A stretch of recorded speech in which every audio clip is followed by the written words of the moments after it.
They're like, what, an inch and a half thick? Man, I think they're like 15/16 thick.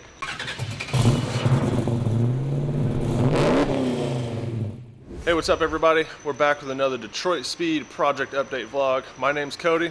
We're here with the man himself, Matt Butts. What's up? We're gonna get into a little bit, show you everything that's been going on here in the past few weeks. Matt, tell us what's been going on with Deb's Firebird here. So a lot of big progress happening here. We're pushing to get this car out to interior here in the next couple weeks. So you guys last saw it had the inner fenders in it. We were just starting to mock up some of the heater hoses and AC hoses. Since that point, you can see got front fenders fit. All of the heater and AC plumbing is all finished. Most all the builds we do here at the shop typically get the hoses routed between the inner fender and fender. There's some brackets inside there that help hold them. Sweep down real nice. Obviously your compressor here and then your heater lines into the water pump. A lot of plumbing type work. Kind of coincides with the electrical that's currently happening as well. Showed you guys where the main engine harness comes across real low. We tie it up kind of out of sight, and then our GM ECM is actually mounted over here under the fender along with the fuse block. Mark and Jason's been making pretty good progress on a lot of that kind of stuff. Same thing in the front. Radiator, condenser, got an oil cooler, all that stuff's plumbed in. Did all black Earl's fittings with the Ultra Pro hose. Yeah, I was talking to Jason earlier. He did say that he had the radio working. He had some of the electrical stuff going, but then he had to kind of go back and troubleshoot a couple things. Yeah. So we found out he powered most of the interior vehicle systems. Had a little bit of a draw, or actually a back power when the ignition was off. There was still voltage in the system, and it turned out the capacitor in the amp was actually powering back through the system. So that'll get some type of resistor or something to help bleed that down. But yeah, most of the interior systems are terminated, wired. Did have the radio fired up. We got these pretty cool speakers. Yeah, these things are so cool. So they're zip tied in place. They're like, what, an inch and a half thick? Man, I think they're like 15/16 thick. They're made by Morel, I believe it's pronounced. So it's a 6.5 component. Has crossovers and tweeters. Ultimately, this will probably be placed somewhere in this area in the door panel. The low profile keeps us from having to make buckets into the actual door structure. Because a lot of times you got to worry about the window track and when the window actually rolls down and stuff. So that's so slim, it'll just purely be contained in the door panel. It's a really nice quality speaker. And he's got the tweeters in here as well too. So a lot of times, all these older cars, they typically only had a provision for one speaker or a pair of speakers in the center. Obviously spreading them out you get better sound, and this being a component system, you got the main speaker on the door here and like you said the tweeter. So depending on the style of the car and the feel, we'll just make templates and we'll actually drill different patterns into the dash just for speaker grills. So, and then obviously we welded up the factory center grill and smoothed that out. So we added these here. Yep. So like I said, just make a template and probably 30 minutes with a couple of different size drill bits and you got a cool little pattern going. Yeah, that's cool. So anxious to get it to interior. Shouldn't be too much longer, right? Yeah, next handful of weeks. The big goal is to get it running. Makes it a little bit easier in and out of the trailer once it gets to the shop and stuff like that. So, and obviously if we get it running now, it's one more thing off the list once it comes back from interior. So day by day it looks more and more like a car. Obviously having the fenders on it, the fender vents, all that stuff finished out, and you start to see how nice the gaps and everything are. These aren't factory handles, are they? No, so these are some handles that we've used them on 4 or 5 projects at this point. We designed them, machined them in-house. So, it's billet aluminum, bucket, and paddle, I guess you would call it. And so we actually had the door skins off this car to repair the bottom of them. And while the skins were off, we made a stamp die and actually stamped the depression. So that's how you end up with it flush. A lot of people are familiar with like the Kindig handles being flushed in. These would be probably a little bit more OE styling, especially like towards some of your late model cars and stuff like that. But it is something we designed and made in house, and it definitely looks like something that could be factory, could be OE. Yeah, it's got enough got enough detail. You know, it's not totally slicked out, so Yeah. you know, it's purely personal preference. Anybody that's ever had a second gen and or a third gen knows that the door handles are terrible from the factory.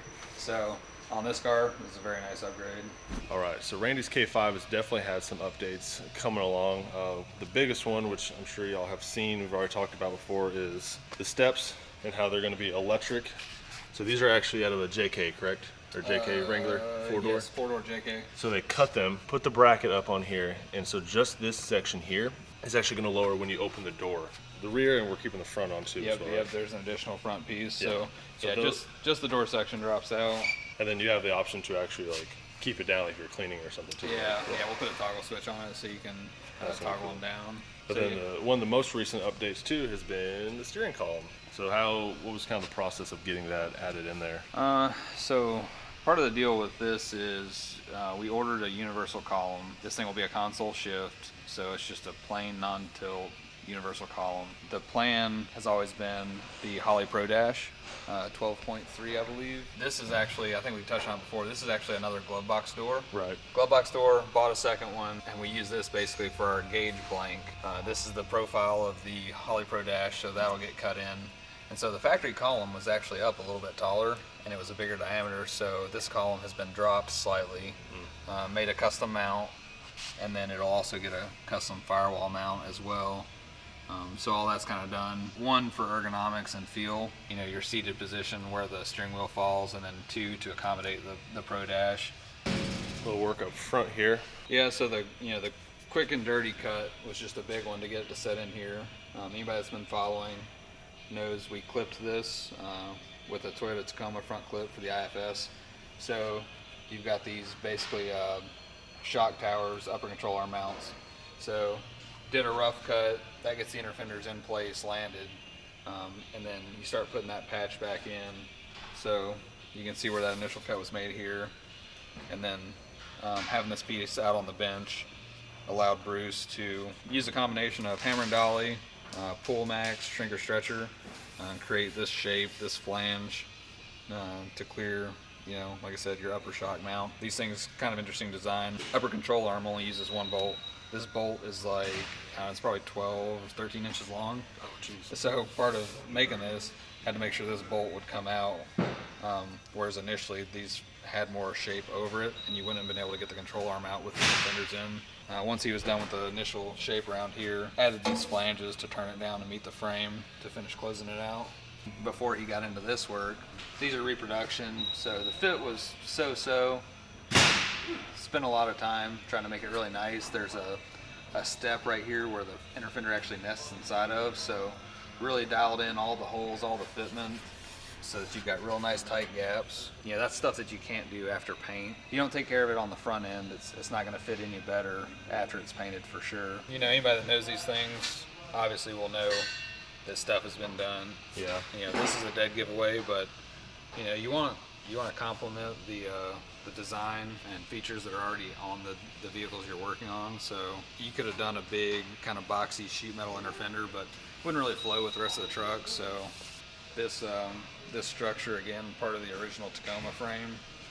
Once he gets finished with the fenders, inner fenders, core support, more than likely this is going to get cut off here, and then we'll make custom bumper brackets. Do a stock bumper. It'll probably get some recessed fog lights, probably something like Baja Designs or Vision X, something like that. Not 100% car related, but it is cool tools. I know personally I like to see a lot of this stuff, especially visiting other shops and things like that. So Andy has been working for going on 2 weeks now. We got a big order of custom cards from ZT Fab, doing all new welding cards back in production. This will allow us to stack MIG and TIG units on one cart. So right now we're all on individual carts, takes up a lot of space. If anybody's never seen these, ZT Fab, alacart.com. You can basically spec these things out just about however you want. Different brackets, rod holders for all your TIG rod, foot pedal. Obviously these are a little bit wider to accommodate 2 bottles, 2 welders. And then of course, laser DSP logo. If anybody's ever been to the shop, you know, we've got a lot of our branding on a lot of our equipment. Kind of restore and paint a lot of our equipment. So same thing, really, really high quality, very nice stuff. trying to figure out how to sneak one out of here before they all get finished. So, Simon 70 Chevelle. Paul's been working on the front clip, kind of the same kind of work Bruce is doing on the K5. Gap the doors, gap the fenders, align the core support, and from that point, it's allowed him to start modifying the inner fenders to clear the front tires. So we're shooting for a 19-inch front wheel, probably be a 265 or 275 tire. This car, we built it with a pretty low ride height, so that required the inner fenders be raised. This is the original profile. He's gone ahead and modified the fender already.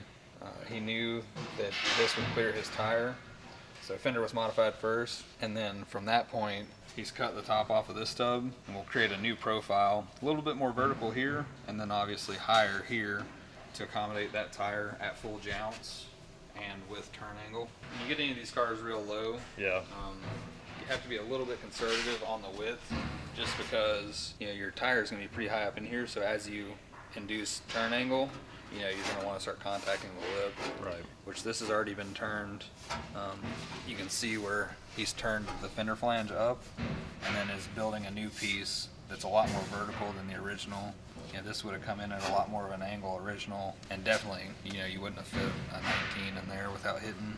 Thanks everyone for checking out this month's project update vlog. We'll be back next month to update you a little bit more, and so stay tuned. Thanks Matt for helping me out and talking us through. We'll see y'all next time.